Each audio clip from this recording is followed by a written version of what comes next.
اعوذ باللہ من الشیطان الرجیم، بسم اللہ الرحمن الرحیم۔ آج کے درس میں ہم سورہ بقرہ کی 5 آیاتوں پر گفتگو کریں گے، آیات 55 سے 59 تک۔ ان آیاتوں میں کچھ اہم موضوعات ہیں، مسائل و سوالات ہیں جن کو جاننا ضروری ہے تاکہ ہم قرآن مجید کو اچھی طرح سمجھ سکیں۔ مثلا یہ موضوع اور عنوان کہ بنی اسرائیل کا اللہ تعالیٰ کو روبرو دیکھنے کا مطالبہ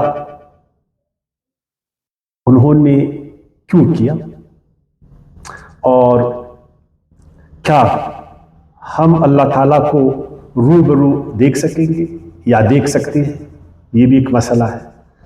اور اسی طرح اللہ تعالیٰ کا دیکھنے کا مطالبہ کیا یہ ایک جائز مطالبہ ہے؟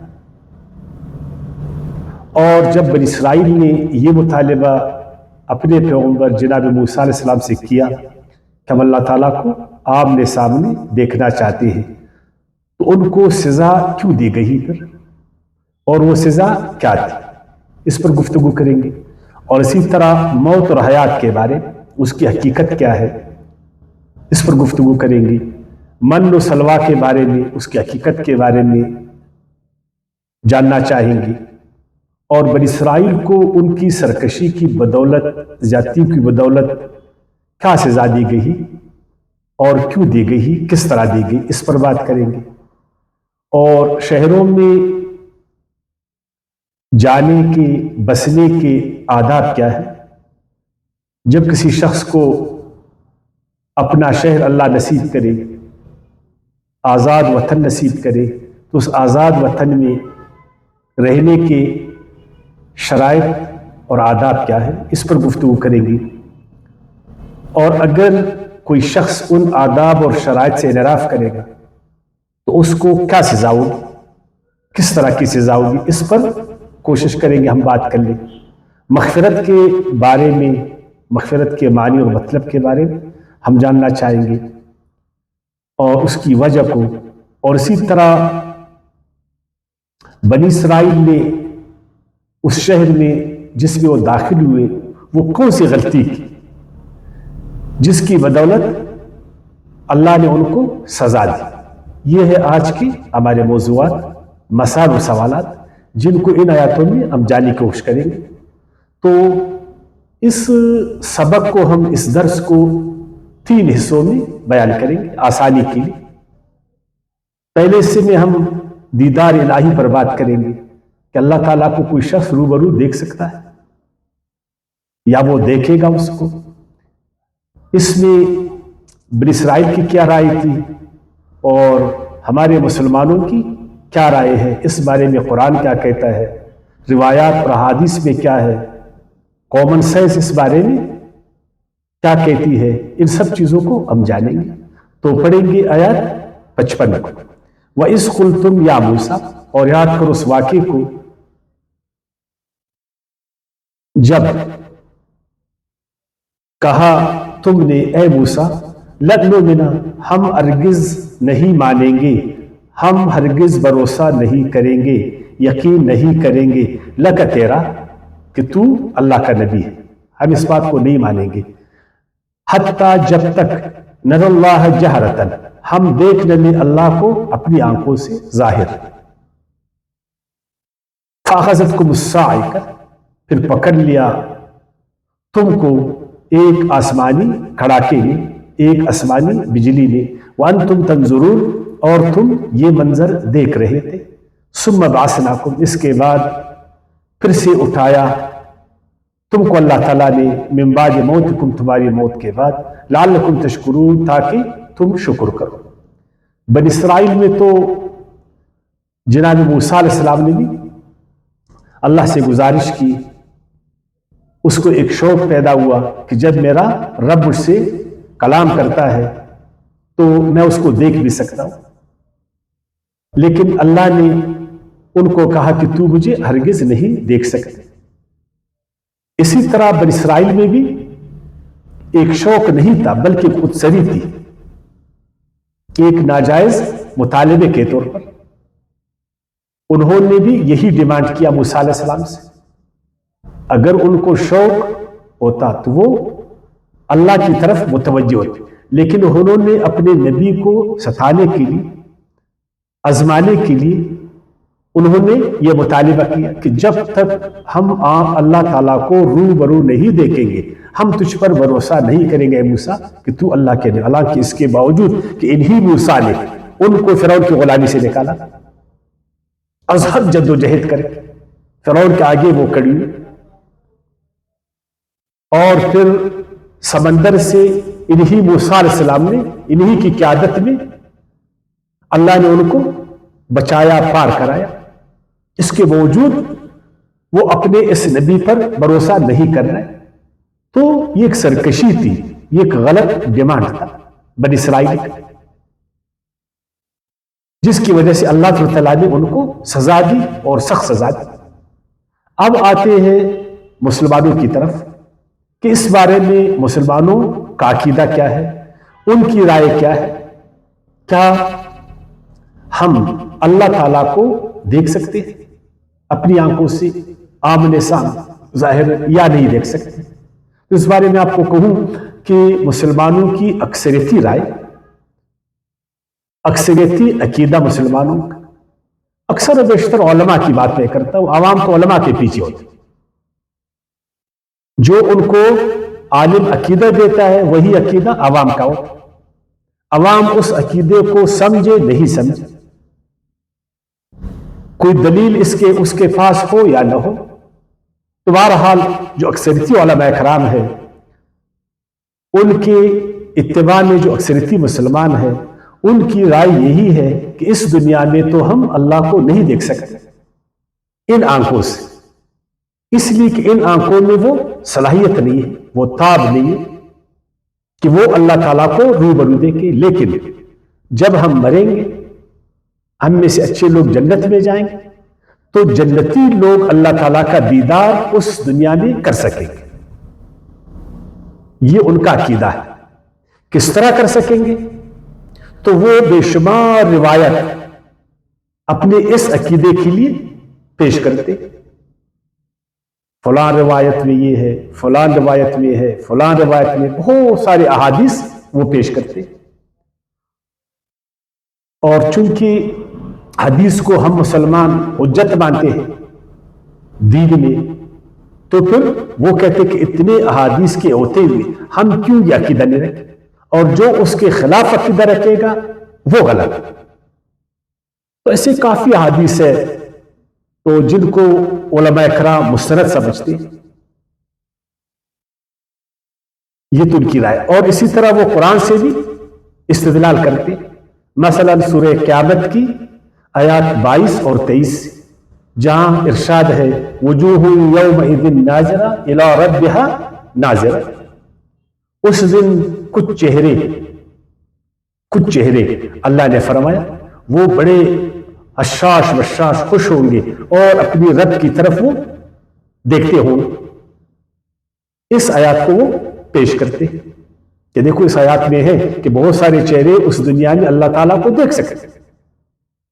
اسی طرح قرآن مجید کی سورت نمبر 83 اور آیات نمبر 15 سے وہ دلیل لاتے ہیں کلا انہم عن ربہم یومئذ لمحجوبون. بے شک اس دن جو کافر ہوں گے وہ اپنے رب کے دیدار سے محروم ہوں گے. کہتے تھے کہ کافر محروم ہے تو پھر مسلمان محروم نہیں ہے. اس طرح وہ قرآن سے دلیل. اور عقلاً وہ کہتے ہیں، استدلال کرتے ہیں کامن سینس سے، کہ اس دنیا میں ایک بصارت کی حقیقت ہے، ایک بصارت کی خصوصیت.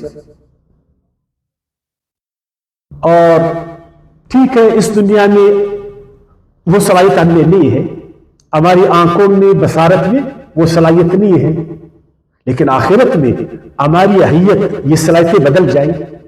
اللہ تعالیٰ ایک اور قسم کی جو ہے نا بصیرت ہمیں عطا فرمائی جس سے ہم پھر اللہ تعالیٰ کو دیکھ سکیں. اور ان میں ایک بڑا عالم دین جس کے آج کروڑوں فالوور ہیں، وہ اپنی کتاب میں لکھتا ہے کہ دیکھیں اللہ تعالیٰ بھی تو ہمیں دیکھتا ہے، اللہ تعالیٰ بھی تو ہمیں دیکھتے، تو اس کے ساتھ تو اس کے پاس تو ایسی آنکھیں نہیں ہے، اس کے پاس تو ایسی آنکھیں نہیں ہے، تو وہ پھر ہمیں کیوں دیکھ سکتے؟ اسی طرح اللہ تعالیٰ ہم کو بھی آخرت میں ایسی نعوذ باللہ صلاحیت دے گی، جس طرح نعوذ باللہ اس میں صلاحیت ہے وہی صلاحیت ہمیں بھی دے گی۔ بہرحال اس نے تو ایسے الفاظ نہیں کہے، لیکن ان الفاظ سے ایسا ہی انسان سمجھتا ہے، ان الفاظ سے ایسا ہی سمجھتا ہے کہ پھر ہم بھی اپنے رب کو دیکھیں گے۔ اگر یہ کہتا ہے یہ آنکھیں تو ضروری ہے، اللہ تعالیٰ کچھ اور ہمیں جو ہے نا ایسی صلاحیت دے گی تو ہم پھر اللہ تعالیٰ کو دیکھ سکیں گے۔ تو وہ جو اکثریتی رائے ہے، میں نے کہا وہ قرآن سے بھی دلیل لاتے ہیں، وہ احادیث سے بھی دلیل لاتے ہیں، روایات بھی پیش کرتے ہیں، اور کامن سینس سے بھی وہ دلیل لاتے ہیں جو ان کے ماڈرن عالم ہے۔ لیکن ایک اقلیتی فرقہ ہے، اقلیتی رائے ہے، وہ اس بات کو نہیں مانتا۔ وہ کہتا ہے انسان نہ اس دنیا میں اللہ کو دیکھ سکتا ہے، نہ وہ آخرت میں دیکھ سکتا ہے، نہ جنت میں دیکھ سکتا ہے، نہ قیامت کے دن دیکھ سکتا ہے۔ کیوں بھائی، دلیل تمہارے ساتھ کیا ہے؟ سارے عالم تو کہتے کہ ہم اس کو دیکھ سکیں گے، اور آپ کہتے کہ ہم نہیں دیکھ سکیں گے، تو تمہارے پاس دلیل کیا ہے؟ تو ان کے پاس وہ پھر قرآن سے دلیل لاتے۔ مثلا وہ سورہ انعام کی آیت 103 سے دلیل لاتے، جہاں ارشاد باری تعالیٰ ہے لا تدرک الابصار وهو یدرک الابصار، کوئی آنکھ اللہ تعالیٰ کو نہیں دیکھ سکتا، نہ دیکھ سکے گا، کوئی آنکھ نہ اللہ تعالیٰ کو دیکھتا ہے نہ دیکھ سکے گا۔ فهو یدرک الابصار، ہاں اللہ تعالیٰ ہر ایک کو دیکھ سکتا، وهو اللطیف الخبیر، کیونکہ اللہ تعالیٰ لطیف اور خبیر ہے۔ جب وہ لطیف ہے، اس کی صفت ایسی ہے کہ وہ خالق ہے، انسان مخلوق ہے، انسان محدود ہے، اس کی صلاحیتیں محدود ہے، تب وہ اللہ کو نہ دیکھ سکتا ہے نہ دیکھ سکے گا۔ اسی طرح وہ سورہ اعراف کی آیات 143 سے دلیل لاتے ہیں، جب موسیٰ علیہ السلام نے اللہ سے کہا کہ اے اللہ میں چاہتا ہوں کہ میں تجھے دیکھوں، تو اللہ پاک نے جواب دیا قال ربی ارنی انظر الیک، قال ربی ارنی انظر الیک قال لن ترانی۔ یاد کرو جب موسیٰ علیہ السلام نے کہا اے میرے پروردگار تو مجھے دکھا دے اپنے آپ کو کہ میں دیکھوں آپ کو، قال لن ترانی، اے موسیٰ ہرگز تو مجھے نہیں دیکھ سکو گے، ہرگز تو مجھے دیکھ نہیں سکتے۔ تو کہتے جب موسیٰ علیہ السلام کو اللہ تعالیٰ نے واضح کہا کہ ہرگز تو مجھے نہیں دیکھ سکتے، تو پھر ہم کیسے اللہ تعالیٰ کو دیکھیں گے؟ موسیٰ علیہ السلام اللہ کے نبی ہے، تو نبی تو ایک معمولی انسان نہیں ہوتا، وہ ایک خاص انسان ہوتا۔ جب وہ خاص انسان جس پر اللہ وحی کرتا ہے، جس سے اللہ کلام کرتا ہے، وہ اللہ کو نہیں دیکھ سکتا، تو پھر ہم کیسے دیکھ سکتے ہیں اس کو؟ ہم کیسے دیکھ سکتے ہیں؟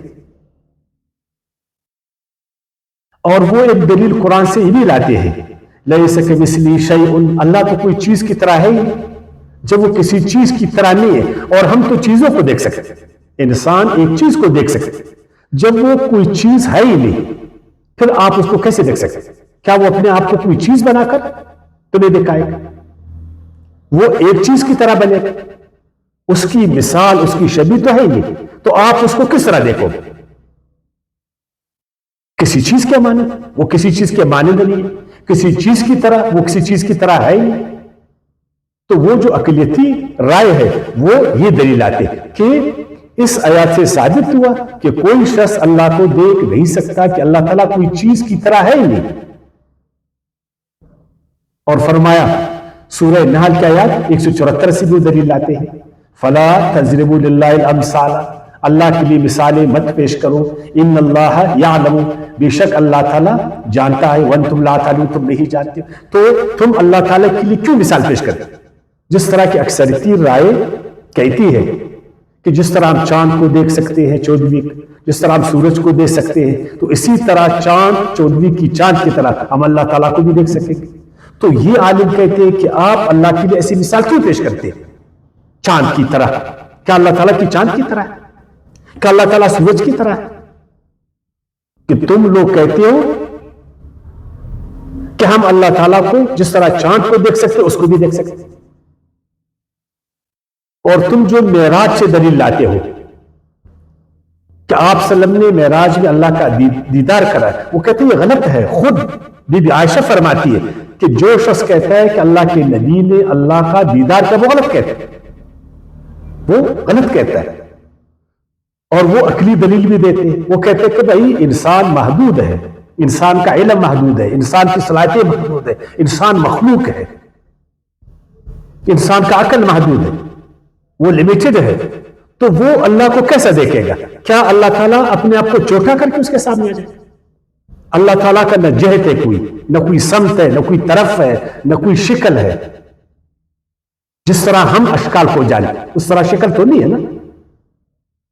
وہ کہتے ہیں اللہ کی جو ذات ہے وہ مخفی ذات ہے، وہ غیب میں ہے، اس کو آپ نہیں دیکھ سکتے۔